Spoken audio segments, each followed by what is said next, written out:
नमस्कार प्यारे बच्चों। आज अपन जो है वो क्लास 9th का चैप्टर नंबर 2 पॉलिनोमियल्स बहुपद में प्रश्नावली 2.1 को डिस्कस करेंगे, जिसमें अपन प्रश्नावली 2.1 की जो भी आपकी प्रॉब्लम दी हुई है, क्वेश्चन दे रखे हैं, उनको अपन सॉल्व करेंगे। इससे पिछले वाले जो क्लास थी, वीडियो था, उसमें अपन ने बहुपद के बारे में चर्चा की थी, उसका इंट्रोडक्शन किया था, जिसमें अपन ने चर, अचर, बीजीय व्यंजक और बहुपद किसे कहते हैं और बहुपद के प्रकार कितने होते हैं, ये सभी बातें अपन ने सीखी थी। तो आज देखते हैं क्वेश्चन नंबर 1 में प्रश्नावली 2.1 का। इसमें यह बोला गया है कि निम्नलिखित व्यंजकों में कौन कौन एक चर में बहुपद है और कौन कौन नहीं है, कारण के साथ अपने उत्तर दीजिए। अपन को ये बताना है कि कौन कौन से ऐसे बहुपद हैं जिसमें केवल और केवल आपका एक चर है और किस में आपका एक से अधिक चर हैं और कितने हैं, ये भी बता रहा है, मतलब अपने से पूछ रहा है। और साथ में अपन को ये भी बताना है कि ये बहुपद है या नहीं है। तो ये दोनों तीनों बातें अपन को सीखनी है। तो जो पिछला जो वीडियो है उसमें मैंने आपको बताया था कि बहुपद किसे कहते हैं। तो बहुपद के लिए मैंने आपको 2 शर्तों के बारे में बताया था। पहली जो शर्त है वो ये थी कि जो चर है, चर की घात जो है वो धनात्मक होनी चाहिए। कैसी होनी चाहिए? धनात्मक होनी चाहिए। और दूसरी जो शर्त मैंने आपको बताई थी कि जो घात है वो आपकी पूर्ण संख्या होनी चाहिए। ये दोनों शर्तें बताई थी मैंने, तभी अपन उसको क्या बोल पाएंगे? बहुपद बोल पाएंगे। तो यदि किसी भी बहुपद की चर की घात जो है वो धनात्मक एवं पूर्ण संख्या हो तो उसको अपन क्या कहेंगे? बहुपद कहेंगे। तो बात करते हैं, पहले जो क्वेश्चन दिया इन्होंने 4x² - 3x + 7 दिया। तो इसमें अपन देखते हैं कि जो चर क्या है, तो चर आपका यहाँ पर x है। पूरे जो बहुपद है उसमें आपका चर कितना है? x ही है। तो ये आपका एक चर में बहुपद कहलाएगा। ये एक चर में बहुपद कहलाएगा। और बहुपद इसको इसलिए बोल रहे हैं क्योंकि जो चर दी हुई है, चर दिया हुआ है, उसकी जो घातें हैं, यहाँ पर आपकी 1 है और यहाँ पर आपकी 2 है। तो चर की घात धनात्मक भी है और पूर्ण संख्या भी है, तो ये आपका बहुपद भी है पहला।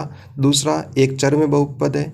और तीसरा जो है उसकी घातें भी आपकी किस में? धनात्मक और पूर्ण संख्या में। इसकी यदि बात करूँ मैं, तो यहाँ पर जो चर है वो आपका y है। तो फिर अपन देखते हैं कि ये बहुपद है या नहीं है। तो उसके लिए चर की घात आपकी धनात्मक होनी चाहिए और पूर्ण संख्या होनी चाहिए। तो घात धनात्मक भी है और पूर्ण संख्या भी है।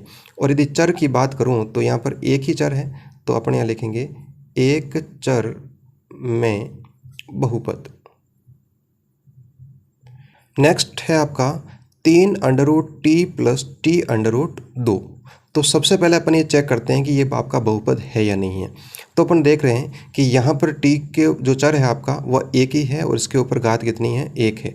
लेकिन यहाँ पर जो चर है t जो है उसके ऊपर घात कितनी है? अंडर रूट का अर्थ ये होता है बच्चों कि जो घात है वो 1/2 है यहाँ पर।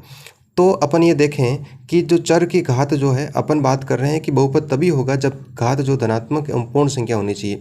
तो यहाँ पर तो आपकी पूर्ण संख्या है, धनात्मक भी है, लेकिन यहाँ पर 1/2 जो है वो आपकी पूर्ण संख्या नहीं है। तो इसलिए अपन इसको बोलेंगे कि ये बहुपद ही नहीं है, बहुपद नहीं है, क्योंकि इसमें चर की जो घात है वो धनात्मक तो है लेकिन पूर्ण संख्या नहीं है। तो एक भी आपकी शर्त पूरी नहीं हो रही है, तो उसको अपन बहुपद नहीं बोलेंगे। देखते हैं नेक्स्ट को। इसमें आपको दिया गया है y + 2/y। अब अपन को पहले तो ये चेक करना है कि ये आपका बहुपद है या नहीं है। तो बहुपद के लिए आपको मैंने अभी 2 शर्तें बताई थी। एक तो चर की घात धनात्मक होनी चाहिए और पूर्ण संख्या होनी चाहिए। लेकिन अपन यहाँ पर देख पा रहे हैं कि ये y अपन इस प्रकार लिख देते हैं +2। और यदि ये y आपका हर में है, यदि मैं इसको ऊपर ले जाऊंगा तो y की घात कितनी हो जाएगी? -1 हो जाएगी।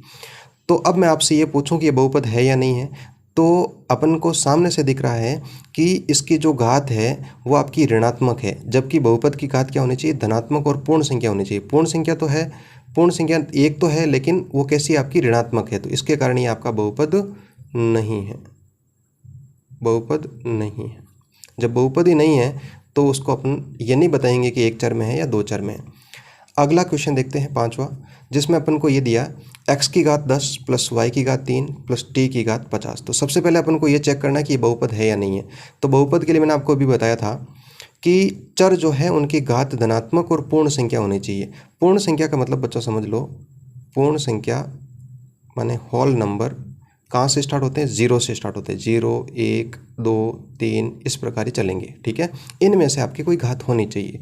तो यहाँ पर जो तीनों चर दिए हुए हैं उनकी घातें पूर्ण संख्या भी है और धनात्मक भी है, लेकिन यहाँ पर आपके जो चर है वो आपके 3 हैं, 1, 2 और 3। तो अपन यहाँ बोलेंगे कि 3 चर का बहुपद, ये आपका एक चर का नहीं है, ठीक है। कितने चर का है ये आपका, 3 चर का बहुपद है।